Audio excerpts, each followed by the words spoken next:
We're here. Hi. Hi, y'all. Hello. Hello, everybody. So, we're getting ready to bring on episode 7 of the Down Home Texas Small Business Show. I don't know what it is, but for some reason, I keep forgetting the name of our show. I mean, because we went with one that was a mouthful.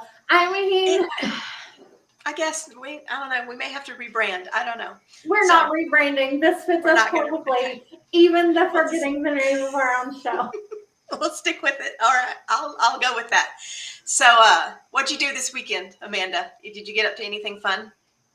No, it's cold here, and I cleaned house and did not fun. Well, I mean, I did hang up my axes and stuff on the wall, and my 14-year-old, she is making ribbon roses for Valentine's Day and selling those. And so Mom is also learning how to do that with her. What about you? I worked most of the day yesterday because, it is the season and it was cold again.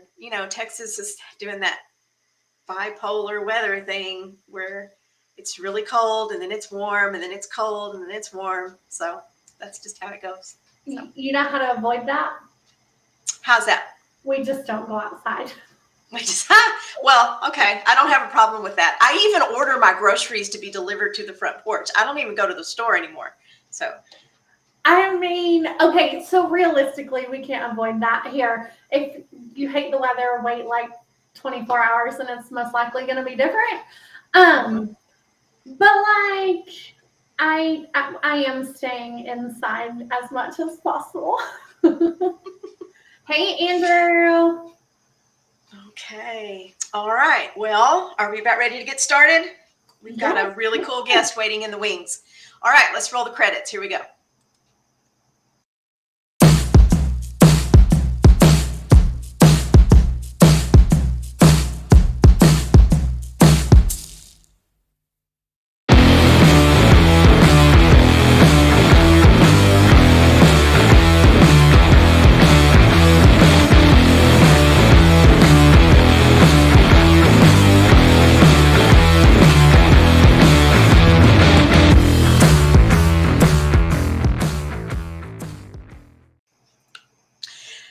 And we're back. Hey, everybody. I am Tammy Fisher, an enrolled agent. I am Amanda Adams, a CPA. And this is episode 7 of the Down Home Texas Small Business Show. And today we are going to be piecing together the payroll puzzle. Ugh. I mean, that sounds terrible. I like puzzles. That's why I do accounting. So that's not so bad. I was going to say that 5 times fast. It's kind of a little bit of a tongue twister. I would rather Peter Piper. Yeah, I can't. Well, we reached out and we have an expert in payroll today. Let's bring her on so she can tell us all about it. Let's welcome Shannon Theis. Yay, you got my name right. I did. It's almost like we had a conversation ahead of time and I told you how it sounds. Exactly like that. So, Shannon, you are an expert in all things payroll. I know that you run a very large payroll professionals group on Facebook that I belong to, and you also run a payroll company. So can you tell us a little bit about that and about your background and how you got into this? Yeah. So when I started my business, I always wanted to do payroll, but felt like I had to do bookkeeping too. So I named my company Payroll Solutions Plus, where Plus was the bookkeeping. But I never really liked to do bookkeeping, opposite of everybody else I know. But I felt like if I wanted to do payroll, I had to do bookkeeping too. And usually the bookkeepers always feel like they have to do the payroll too. And in 2019, I had a conversation with a very smart person, and they told me that if I don't like to do bookkeeping, don't. Oh. And I started to promote myself as the outsourced payroll provider for other accountants, and only one person outsourced their payroll to us, but everybody else kept sending us their payroll problems. And so in 2020, it was a July, it was a Saturday morning. I was laying in bed. I hadn't had coffee yet, so I wasn't sure if this was a good idea. But my husband always has radio on, and a commercial came on for a disaster restoration firm. And I'm like, wait, that's what we do for payroll. So we I posted in a couple of groups and shared it with some people that I really trusted. I said, if I told you we did payroll restoration, what would you think we did? And they're like, almost everybody, without knowing anything, got the answer correct. And so then I trademarked payroll restoration. So super hard to do when you're using two words like payroll and restoration. It was almost a 3-year process to get the, and when you're trademarking a term, it's technically called a service mark, but nobody knows what that means. So for all the attorneys that are watching and cringe when I said I got a trademark on payroll restoration, I know the difference, but nobody knows what a service mark is. So, um, so now I've got 3 separate companies. One where we run payroll, where it hasn't been messed up. One where I do training and consulting on payroll related things, and payroll restoration, where where our tagline is we fix broken payroll. And so I want to put trainings and stuff out there so people don't need payroll restoration services, because let's all face it, our clients do crap that we find out about later, and Oh my somebody's gosh. got to fix it. Oh yeah, yeah, and we're going to get into some of those stories at the end. We've agreed that we're going to save some time for some of that because those Oh, are we love those stories. Those are I always have fun. so many. I'm sure you do, and I can't wait. Um, but I love your group on Facebook. It's a great group for us professionals, and I have seen you answer some of the craziest payroll stories in there. Because yes, this is an area, and Amanda's going to back me up about this, but this is an area where business owners can really make some big mistakes, right? Such big mistakes. Yeah, just because they just don't know what they don't know, and they just get in there and start writing those paychecks and not really fully understanding all the bits and pieces, because it really is a puzzle. It is. Yeah. And and I actually have 2 different payroll groups. One is Payroll Solutions Community for Accounting Professionals, and I have one that's called Payroll Solutions Community for Business Owners.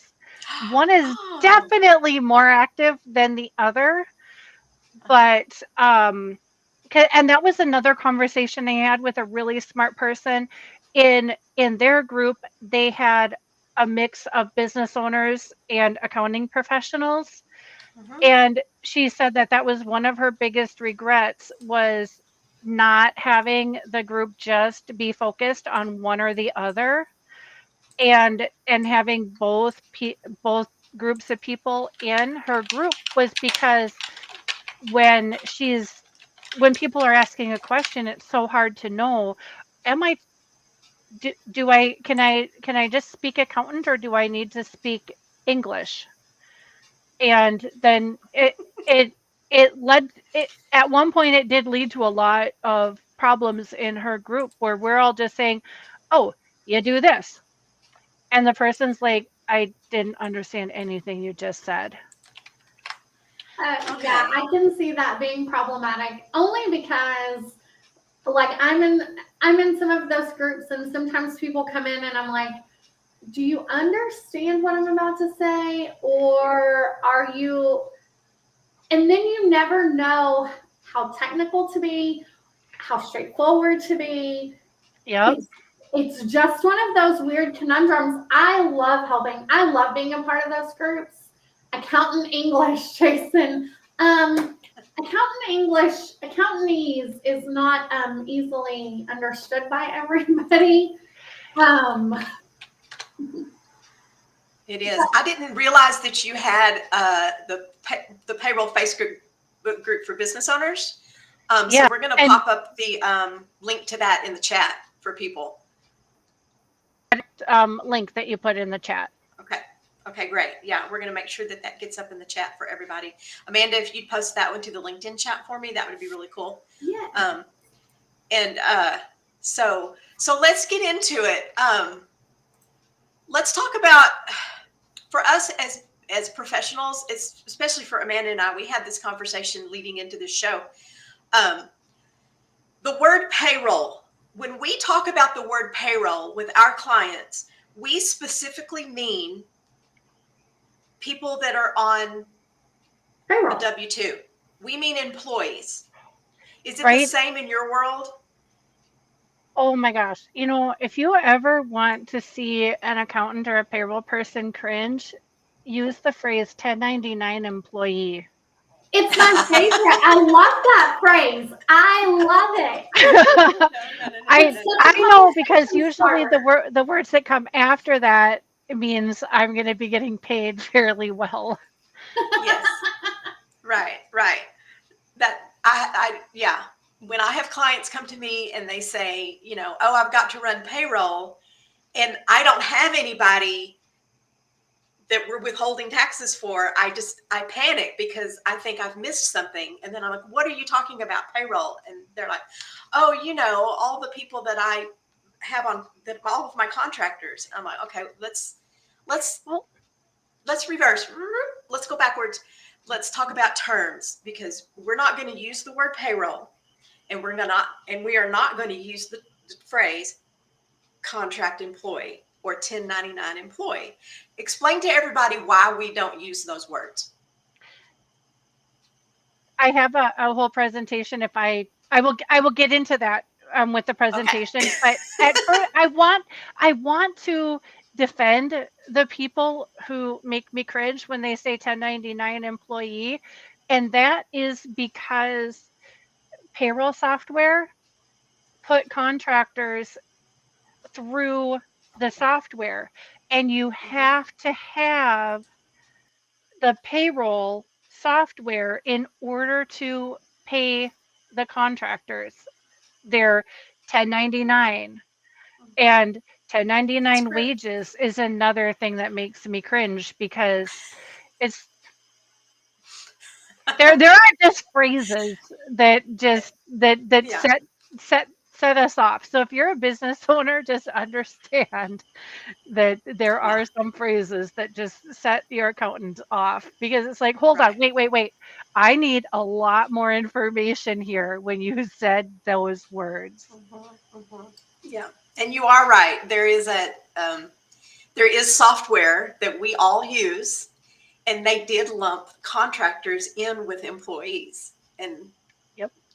And for all of them, no matter what software it is, if you want to pay the contractors with a direct deposit, it has to run through the payroll software. That's correct. Yeah, So it has to. But it isn't really payroll. No, it's not. It is not really payroll. All right. So I'm going to go ahead and share my screen and start the presentation. Yes. And let's do that. Definitely interrupt anytime you've got somebody that is asking a question. All right. Are you piecing together the payroll puzzle? We are, yes. Okay. And I only have 2 screens, and I lose seeing you guys with with my views. Shelly, let me try something. It kind of works. Okay. All right. So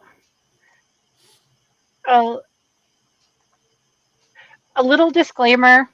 This is just information. It's not tax planning, financial, or legal advice. At the time that we're recording this, we've made every effort that every to present as accurate information as possible.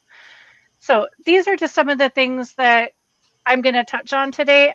We only have an hour, or actually, we only have 45 minutes, so I can't get super deep.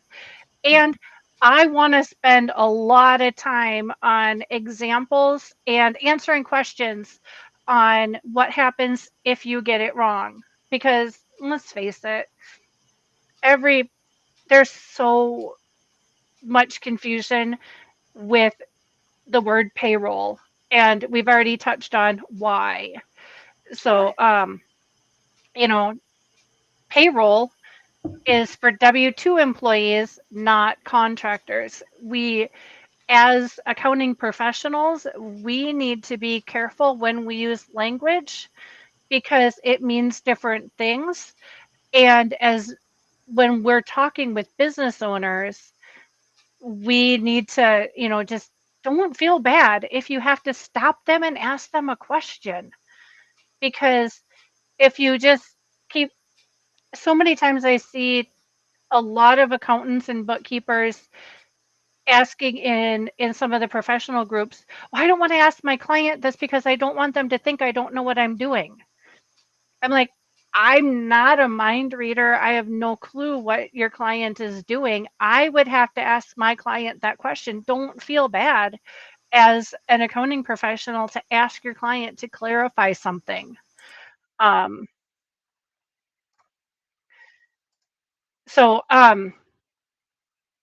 business can, some businesses can have independent contractors and employees doing the same or similar work.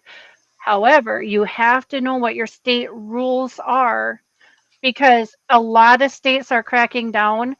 Like if I were to hire somebody to help me with a payroll project and they live in California, I would have no choice following California rules but to hire them as an employee because of this pesky little AB5 that they passed. Um, Right. so, but I could have Tammy or Amanda help me with a payroll project if they wanted to, but we all know they don't. But they we We because might. they're well, you're right. But We might. wait till you hear some of the stuff I've got Oh, coming up. okay.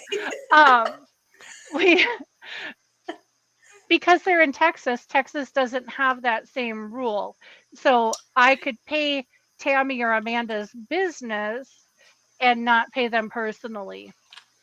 And it's really critical that business owners are able to determine if they have employees or contractors. Mhm. And this And that's this is straight from the IRS website, so it's not super clear. and that's probably a really big consideration these days with remote work, and Mhm. so many people are hiring others that are completely different states away. Right. And if they're hiring them as employees, Yes. but they're paying them as if they're coming to the home office to work, that for like 6 months last year, every single restoration project that we had come in the door was, Hmm. I'm headquartered in X state. I have employees in these other 6 states. I need to set up accounts in those other 6 states and get their wages moved over there. Right. And Yes. that can be tricky. Right. And it depends on what state their the headquarters is in too that helps us determine how we fix that. We'll talk more Hmm. about that later. Okay. Um, I don't want to spend a ton of time distinguishing the three different controls Hmm. that the IRS has because this is the IRS. The most of the time, your state Department of Labor or Department of Labor and Industry, whatever it's called in your state, they're going to have most likely a more strict determination between if it's a contractor or an employee. And I always say, if you don't know for sure, for the behavior control, the financial control, or the relationship to the parties, err on the side that you have an employee. You don't have a contractor. And the last time I gave this presentation, we spent quite a bit of time discussing the relationship to parties aspect, because, and since then I've seen it come up at least 3 times.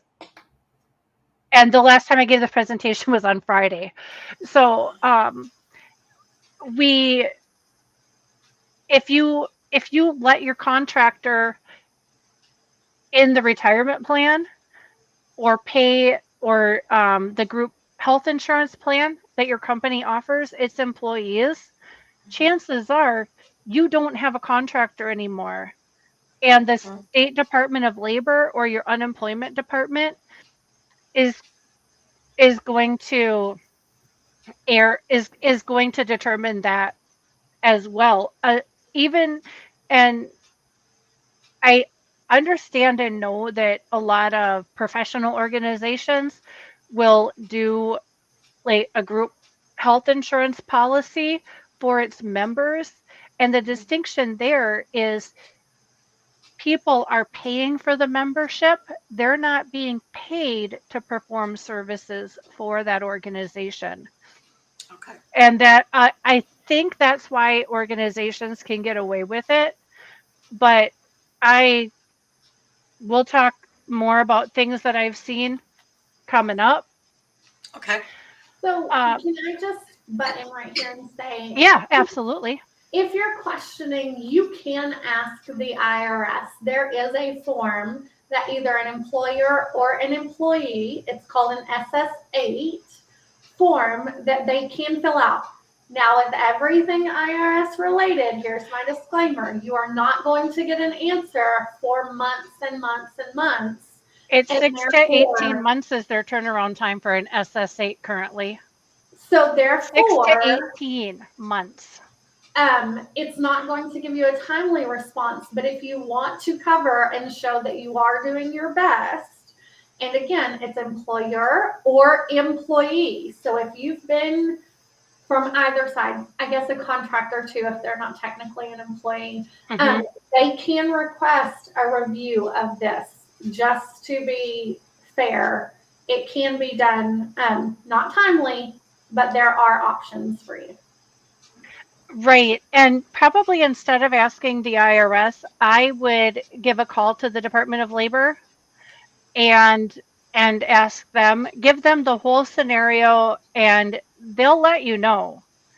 And from my dealings with them, their guidance is, in every state that I've called, has been similar to mine, which is, if when in doubt, if anything is a maybe and not a definite no, then you err on the side of having an employee.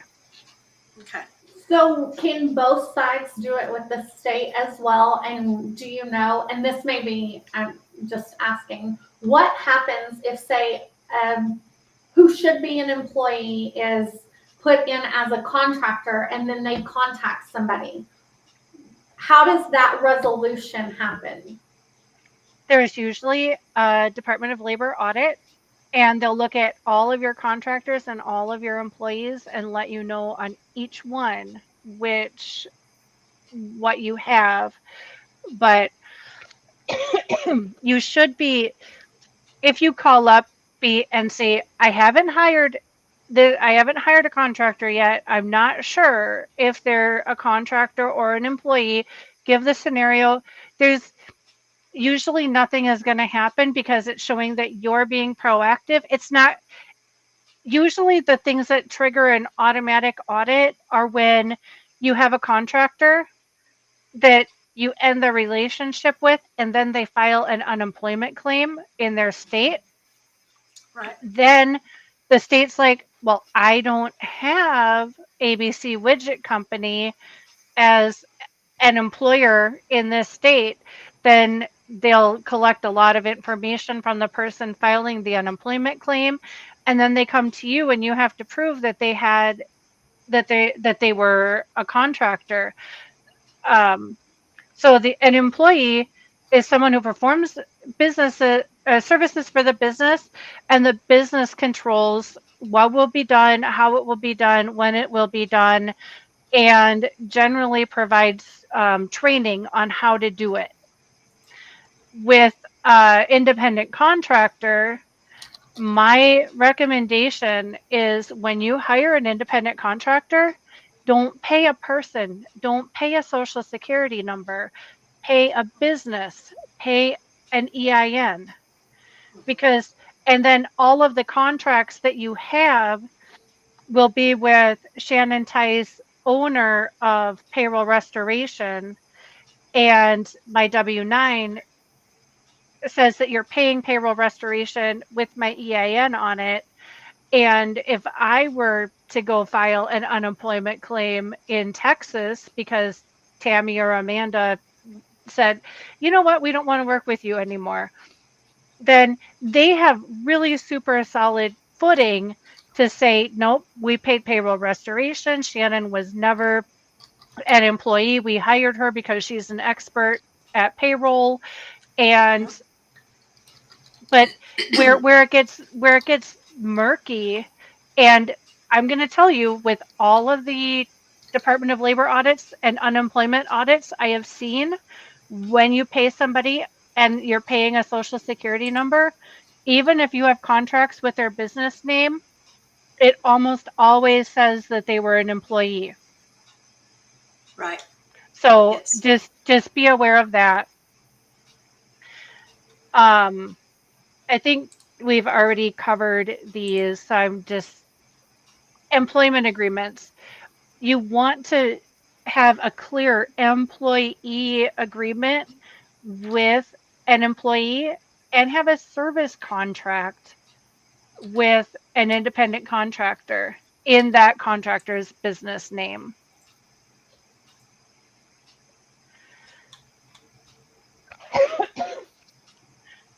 I am getting over this horrible cold, so I apologize for coughing. It's fine. I think we all are. I think, yeah, I think pretty much everybody is, and I've had this cold since December. Mm-hmm. So best practices. We've been, sprinkling these in, and another place besides the Department of Labor or the IRS to ask is an employment attorney. Right. Um, Sorry, I just lost my screen for a second there. And then we're going to talk more about the risks and consequences of misclassifying workers later. But you get a do you guys have any questions or anything right now? I work a lot with contractors, so you said always make sure to pay EIN, but oftentimes some contractors are sole proprietors working under the Social Security number. So, and here's where I disagree with some of the content that the IRS put out when it comes to filling out the W-9. It says that if you're not an S corp or a partnership, that you should fill it out with your social security number, but you can get a sole proprietor EIN that is tied to you personally. I have one from a business that I started in 1996, and that's going to be my personal sole proprietor EIN number until I die. And each one of the businesses have an EIN because they're all set up as LLCs.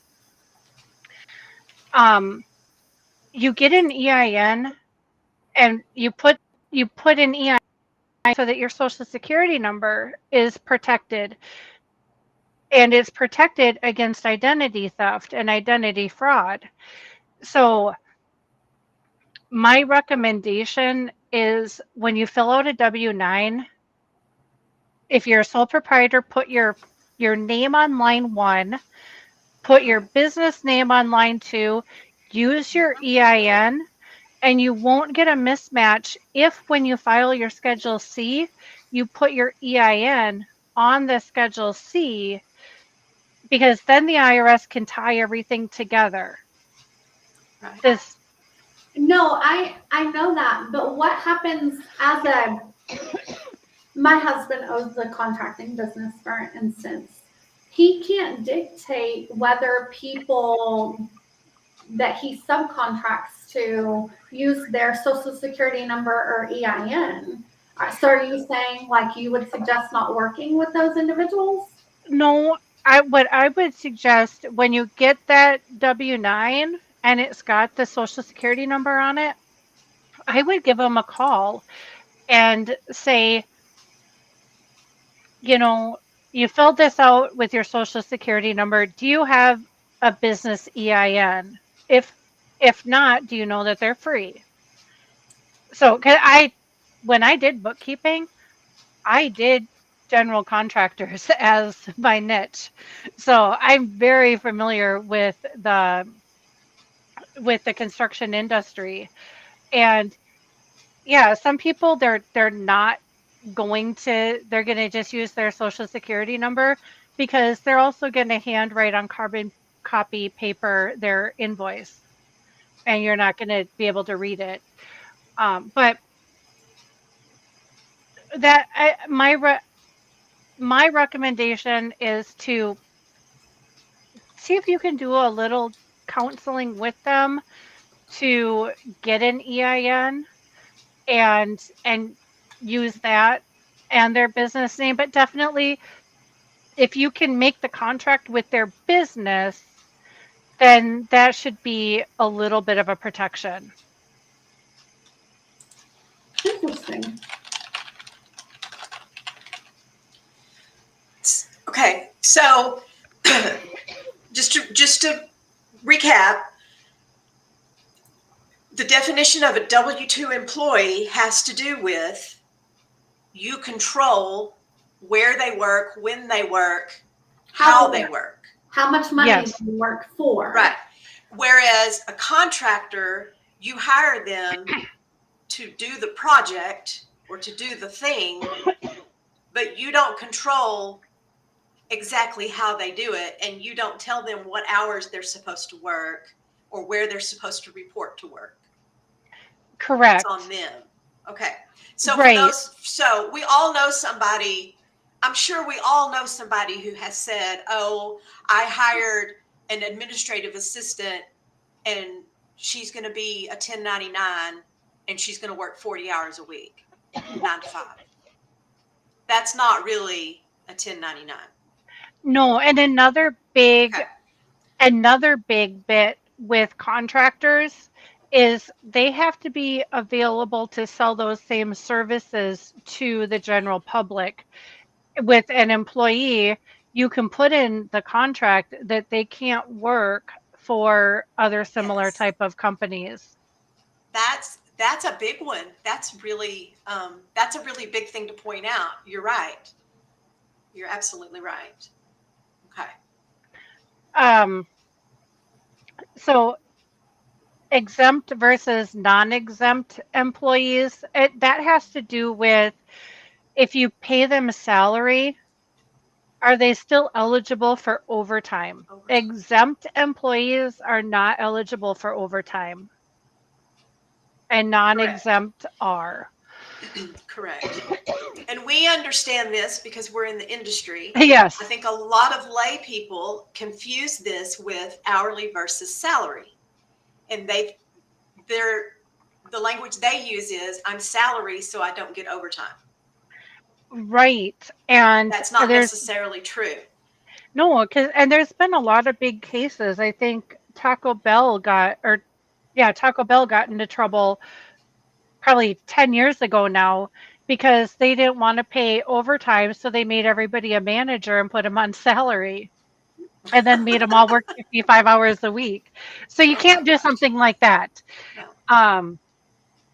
So the key thing is to know the difference. Generally speaking, a sales position, a professional position is can qualify as non-exempt, but I always just treat everybody that's on salary as I start with the assumption that they're exempt or that they're sorry, I start with the assumption that they're non-exempt Non-exempt.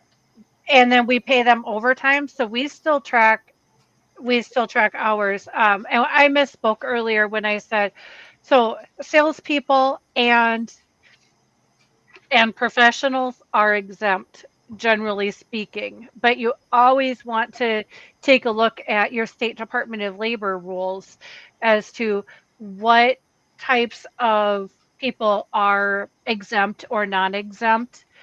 And Yes. if you just generally err on okay, the assumption that everybody's non-exempt and pay extra when they work overtime, then you'll usually be fine. But definitely, if you're going to have salaried people that are non-exempt, you'll definitely want to know what your state rules are.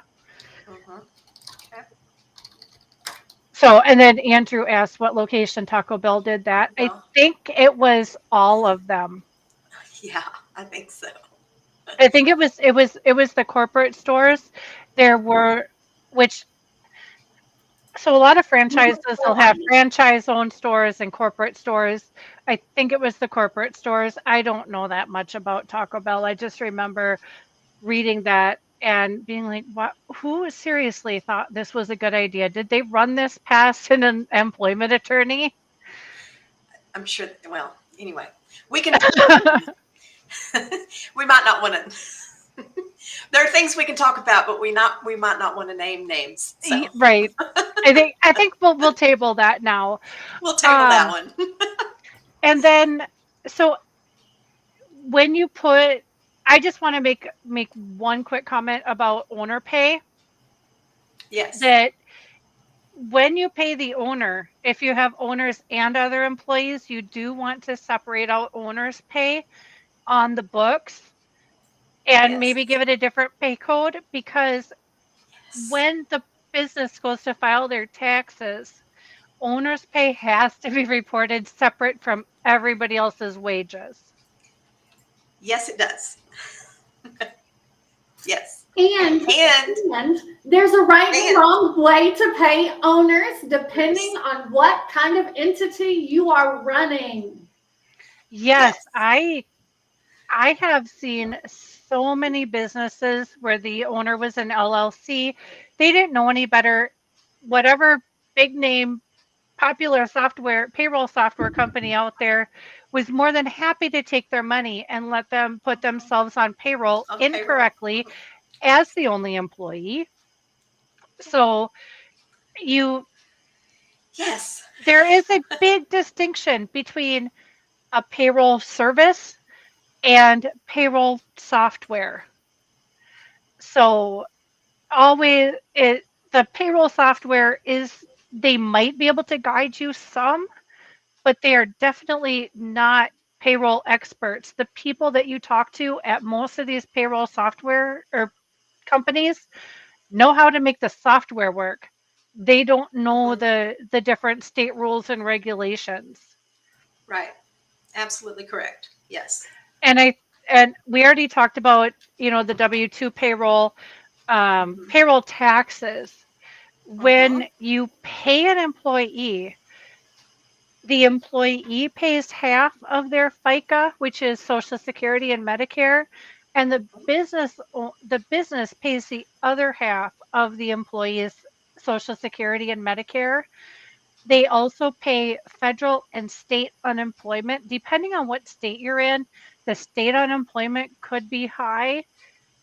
I'm in a state where our wage base is 42,000.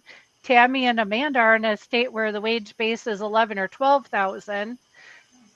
And because I mean, and you need to know if if it's an S corp and the owner is on payroll, you need to know also if you're in a state that automatically excludes the business Okay. owner from the state unemployment, Right. or or if they're in a state where everybody can pay into Can unemployment. can pay in. Right.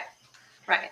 I'm in a state that owners are automatically excluded and you have to jump through Right. hoops in order to make the Put owner them on. somewhat, well, Okay. you can pay into unemployment, but most of the time we still can't claim Okay. unemployment. And I believe in Texas, the owners are not excluded. Nope, in Texas you're automatically You included. included. Correct. Correct. And I also want to point out that those payroll taxes that you withhold from your employees' paychecks, um, they are not yours to keep. No. Those are not yours to keep. Those are yours to be held in trust until you pay them into the Treasury Department. So you can't just leave those in your account and then go spend it. You will get in big trouble for doing Are that. you sure? Am I sure? Yes. But what if I want to buy this other thing and I can't afford it unless I use the payroll liability? All I have to tell you about that is be prepared to be, what's the word? Be prepared to Oh, maybe go to jail. I mean, liens placed on you to get in Yes. a lot of trouble, penalties, interest. This is one of those things that, while I joked, are we sure? It really is very common and is really very serious if you are doing that. I think that I've talked to a ton of business owners who don't understand how much of an issue it truly is. They kind of think it's no big deal. It's like paying an invoice late. No, no, sir, no, ma'am. It is not the same thing as paying an invoice late. No. no, and if you have a No. track record of paying your payroll liabilities late, the the penalties keep increasing. You get failure, well, if you don't file your taxes or your returns, you get failure to file. If you don't pay the liabilities, you get failure to pay. And the failure to pay penalties can be significant. Right. Right. And if you do it long enough, they will consider you what is it, willful Yes. failure to pay, and they will prosecute you. Yep. Yep. So, And the yeah, IRS criminal division, if they decide to prosecute, have something like a 99% conviction rate. absolutely. Yes, they do. So Yes, you they don't do. want to get on their bad side at all. You do not want to get on their bad side. Just to And scare everybody a little. listen, this may sound harsh, but if you are a business owner who withholds money from your employees' checks, and then you turn around and cannot pay the withholding into the Treasury Department, you can't afford to have employees. No. So you need to rethink that. All right. Should we talk about real world examples? Was there any I other think we questions that should. came up before we get to the fun part? Let's talk about some real world stuff. This one just happens to have come out of Texas. They had very I thought they had pretty decent contracts, but they brought me in after the fact. They had an attorney that helped them with this, but they had a contractor that went and filed unemployment, and the Texas Workforce Commission reclassified that employee and two other contractors as employees. Mhm. And I was working with the other two contractors and the business owner, and let me tell you, the other two contractors were really mad because they didn't want to be employees. They had businesses, and because they got classified as employees, all of their business deductions Deductions went away. went away. It Oh, because they were for this specific client. I mean, this one got bad because, and in my opinion, the two people were contractors. They were being paid to their business. I mean, the business did everything correct, where they were paying the business and the EIN, but somebody else went and filed an unemployment claim, I see. and And they got so, involuntarily reclassified, and Texas Workforce Commission went and helped them file all of their redo all of their unemployment returns. oh no. But then I got brought in to reclassify their all of their 941s and 940s and get W-2s issued for the 2 years that were involved. Uh-huh. And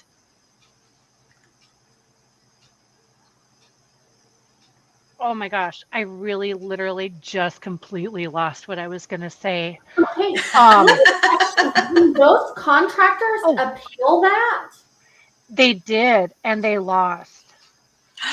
Wow. Okay, So Wow. that has great impact for all of the contractors and their returns. I mean, that's a huge blow. it was. Oh, the business owner, their attorney is like, oh, with the IRS, just do the voluntary reclassification program. I'm like, you're completely not eligible because you Mm. can't have been caught. You have to voluntarily disclose it. There is no voluntary disclosing anything after the Texas Workforce Commission came in and said, you've got contractors that were really employees. So if, and at the beginning of COVID, I did a lot of voluntary reclassification. I also turned a lot of people away that wanted voluntary reclassification. And the reason for the boom in reclassification work that I did was because of PPP and PPP and people. ERTC. No, it was No? PPP because this was in March and April of Oh, okay. 2020. So it was like this. It was a free for all. You went to the bank and said and put some numbers on a piece of paper, and they're like, "Oh, great, you'll get this money," and they gave them PPP. But then the banks are like, okay, we're going through our files. Okay, we need 941s. We need unemployment returns. We need all Mm-hmm. this backup documentation that you had employees. They didn't have it because they had contractors. Mm-hmm. So I I wouldn't reclassify contractors that were really contractors. I Mm-hmm. only reclassified contractors that were really employees. People got mad at me. It was a whole thing. I got bad reviews. It was funny. Gosh, I Um, can just imagine. but I got most of them taken down because I'm like, I am not about to break the law to do these things Shoot, for you. Shannon. I can just imagine what that was like. But you know what else scares me though? Is that I guarantee you, and you know this, that there were people out there doing reclassifications that weren't on the up and up like you are, Right. And that they were happy to just do the reclassification and not ask any questions. Right. And, at the beginning of 22, when the rules for ERC changed, when they opened up Mm-hmm. ERC for people who got PPP, my firm started to do a lot of employee retention credit. And we would tell people they didn't qualify. And then we would get, call, we, I don't know why business owners felt the need to call us back and say, well, you missed out.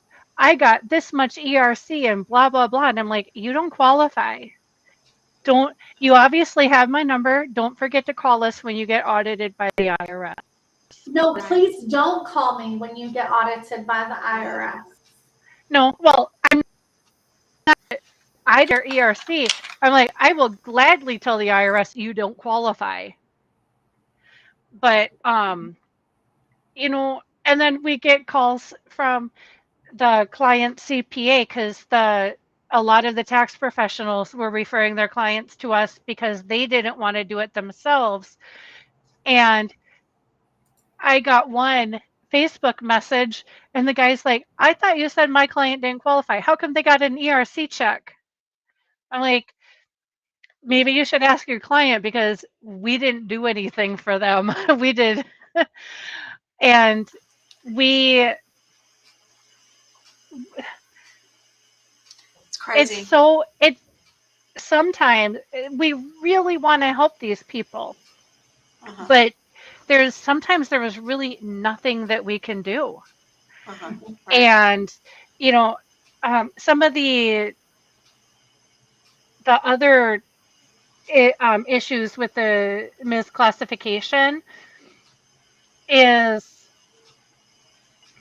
you'll have probably 10 people that are doing the same or similar work, but because of different aspects of what they do, if you give somebody a computer because to do their work because you want to be nice and their computer died, that could shift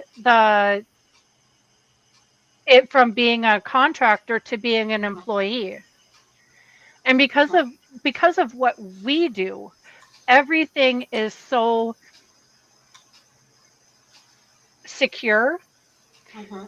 We do give our contractors like a remote login to one of our computers, Uh-huh. but we make our contracts really secure and specify that, yeah, Right. we we have super specific tools that we use, and not everybody has those tools. Mhm. So our contractors, it's kind of a gray area where Uh-huh. we probably should pay them as employees, but they're really not employees because they tell us when they're going to work, they let us know. Uh-huh.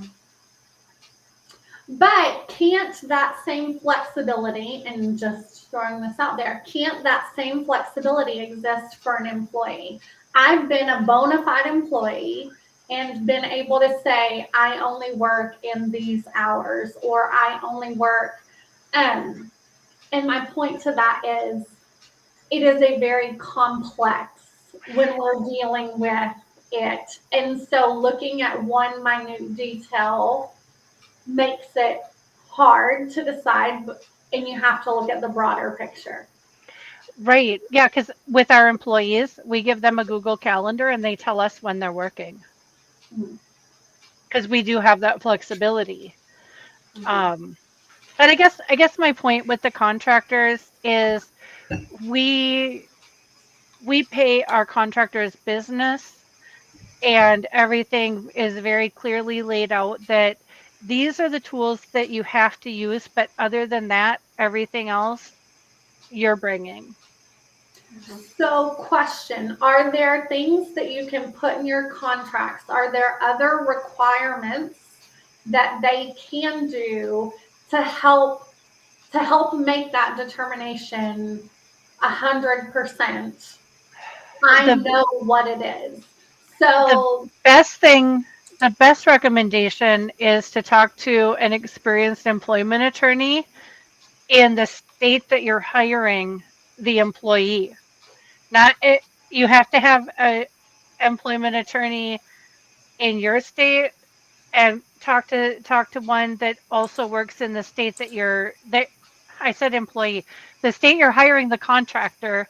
You should ha- just so that you can make sure that you are not going into any gray areas, and it's definitely money well spent. And if you can't afford to hire the attorney, then you're going to hire an employee. In my super compliance mind, that's the best thing to do. But, having an employee means that you're paying half of their FICA taxes, you're paying the state and federal unemployment, there could be other local tax requirements. I mean, there's a lot of compliance that goes in with having an employee. There's other compliance that goes in with having a contractor, and some of it depends on your risk for tolerance or your tolerance risk, and do can you really make a good solid argument for one versus the other? And just saying that you watched a TikTok on it doesn't really count. Don't get us started on the TikTok. Lord help us on TikTok.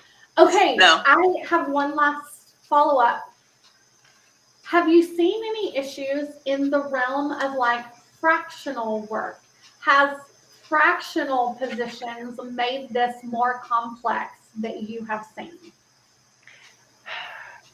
Some of it really depends on the type of work, but with a lot of the fractional work, you having open communication with the people that you're hiring, make sure that, because if somebody wants to be a contractor just because they want to be a contractor and they have no good solid reason, but they're going to work for you full time, they're an employee. But if you've got fractional work and you've got people that have the expertise and they're coming in long term working on different things, but at best it's 10 or 15 hours a week or a month, then you can, I mean, that's a really good reason to have a contractor, because they're not only working for you, they're very possibly doing the same fractional work for other businesses or other companies. Yeah. And hopefully somebody talked to them about setting up a LLC so that they can protect things. Okay, but that didn't help your other example earlier. I know. And it's just so now like, it's but Yeah, they got reclassified anyway. in that case, they were working 35 hours a week for the one company, For the one company. and okay. eight, See, I and wondered.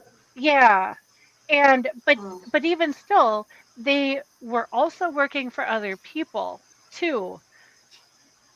But it was only, I think, Minimal. 10 or 12 hours a week too. It was 10 or 12 hours. It was either a week or a month. I forget the details because I did this reclassification in 2019. Mm-hmm. Interesting. That is an interesting. So that makes me think of an interesting scenario. I mean, so I have my own business. I have an EIN. Yep. If I have one big client that I work 30 hours a week for, and then 10 small clients that I'll only work an hour a week for, I could still run the risk of being reclassified as an employee for that big client. Possibly. Maybe. And the other thing with the case example that I gave earlier, they didn't have employees that could also do the work. It was just them. And it's been a very long time since I haven't had an employee. I mean, I started out having employees way before I should have, but it was, I mean, my first employee worked like 15 hours a quarter. Yeah. Yeah. But I think sometimes just even if you have an employee or other people that can help you do the work, and the your one big client isn't it's not a requirement that you are the only one working on that client, that other people at your firm can work on that client too, Mm-hmm. then that that I think would definitely help in that scenario. But I where, can see that. and I'm glad you asked because I forgot to bring that point up. The the people that got reclassified did not have employees or contractors helping with that work. It was them and them only doing that work. Mhm. Okay. And I can This see where that would make a difference. Yeah. this brings a whole complexity to this conversation, though, with lots of those solopreneurs that we work with. Uh-huh. Hmm. Yep. It does. It does. As if payroll wasn't complicated enough already. Talk to a professional. Right. And if your professional says, you know what, I really don't know the answer to that question, that sounds more like a legal question. Don't just say, oh, my professional told me this, and not go seek that legal help. We Yes. Uh-huh. we Right. all I think a lot of times we get busy, we forget what we need to do when we're talking to people. It's like, okay, you can make a note to follow up, and then you need to actually follow up. Don't just have that note sitting there in your Yeah. notebook on a post-it or in your project management that never gets done. Right. Exactly. All right. Interesting. This has been such an informative conversation, Shannon. We are so very, very grateful for your expertise in this. Yep. Very You're much. welcome. Before we go, can you tell everyone watching and listening how to find you if they have more questions? Yes. I'm going to share my screen again because I have a Yes. slide on it.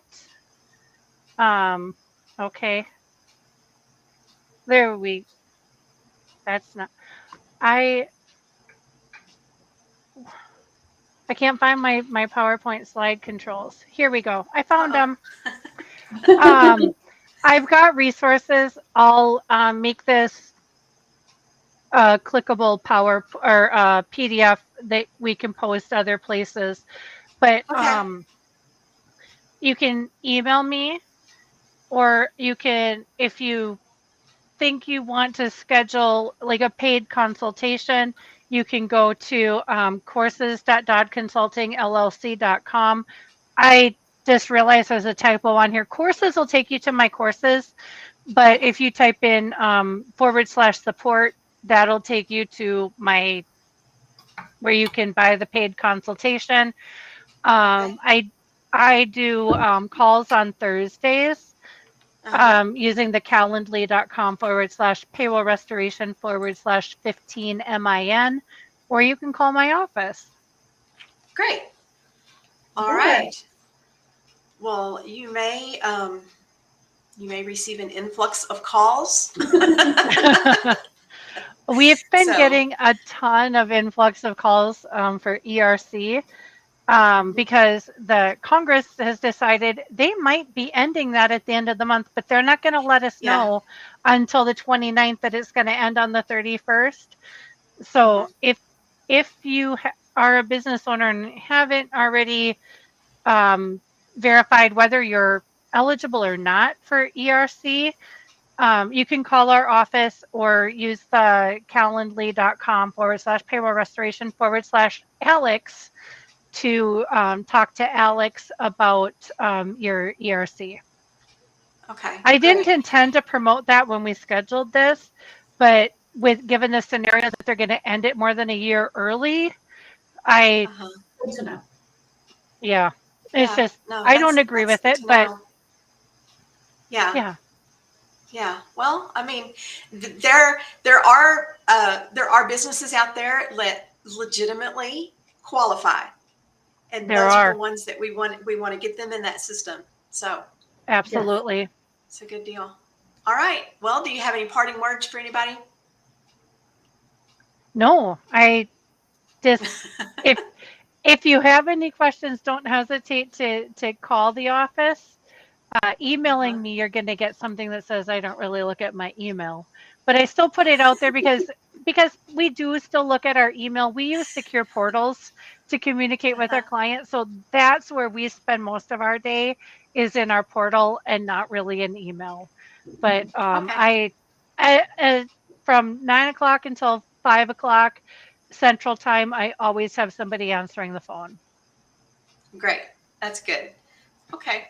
And if anybody wants to get in touch with Shannon and you can't figure out how to do it, send me a message. I'll make sure you get connected. So Yeah. she is, like I said, she is the guru in my world of all things payroll. So if I have questions, she is the one that I go to.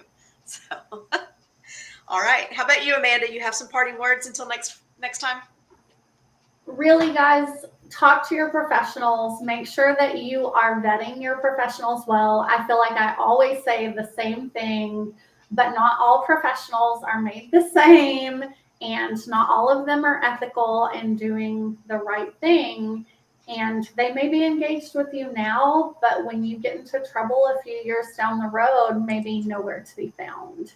So make sure that you are using somebody who is sticking with you through it. Very, very good advice. Absolutely. All right. Yep. All right. Well, that wraps up this episode. Thank you, Shannon, for being here. We do appreciate it. Thank you Thank so you for much. having me. Yeah, we will be back in 2 weeks on February 5th, it looks like. So Same we time, will see same you place. guys then. Yeah, same time, same place. And Bye, until y'all. then, have a good one.